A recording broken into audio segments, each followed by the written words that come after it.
மற்றுமொரு உடனுக்குடன் செய்தி. விடுமுறை தினத்தை முன்னிட்டு குற்றாலத்தில் சுற்றுலா பயணிகள் குவிந்துள்ளனர். விடுமுறை தினத்தை முன்னிட்டு குற்றாலத்தில் ஏராளமான சுற்றுலா பயணிகள் குவிந்துள்ளனர். குற்றால அருவிகளில் குடும்பத்துடன் குளித்து பொதுமக்கள் மகிழ்ச்சி அடைந்துள்ளனர்.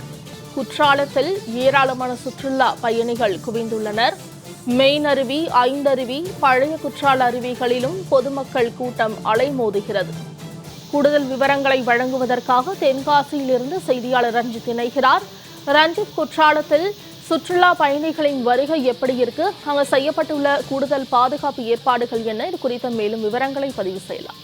நிச்சயமாக மோனிஷா, அதாவது தென்காசி மாவட்டத்தின் பல்வேறு பகுதிகளில் நேற்று மாலை நேரங்களில் பெய்த மழையின் காரணமாக மேற்கு தொடர்ச்சி மலைப்பகுதிகளில் உள்ள பல்வேறு நீரோடைகள் மற்றும் நீர்வீழ்ச்சிகளுக்கு தற்போது குறைந்த அளவு தண்ணீரானது கொட்டி வருகிறது. குறிப்பாக மேற்கு தொடர்ச்சி மலை அடிவாரத்தில் உள்ள குற்றால அருவிகளில் தற்போது குறைந்த அளவே தண்ணீரானது கொட்டி வரும் நிலையில் இன்று ஞாயிற்றுக்கிழமை விடுமுறை தினம் என்பதால் ஏராளமான சுற்றுலா பயணிகள் குற்றாலம் பகுதியில் உள்ள அருவிகளுக்கு வருகை தந்து ஆனந்த குளியலிட்டு வருகின்றனர். குறிப்பாக குற்றாலம் பகுதியில் உள்ள குற்றாலம் மெயின் அருவி, ஐந்தருவி, பழைய குற்றால அருவி, சிற்றருவி உள்ளிட்ட அருவிகளில் தற்போது சுற்றுலா பயணிகள் கூட்டம் என்பது தொடர்ந்து அதிகரித்து காணப்பட்டு வரும் நிலையில் மேலும் இன்றைய தினம் சுற்றுலா பயணிகள் கூட்டமானது தொடர்ந்து அதிகரிக்க வாய்ப்புள்ளதாக கூறப்படும் நிலையில் அந்த பகுதியில் பாதுகாப்பும் பலப்படுத்தப்பட்டுள்ளது குறிப்பிடத்தக்கது. மோனிஷா, ரஞ்சித், தகவல்களுக்கு நன்றி.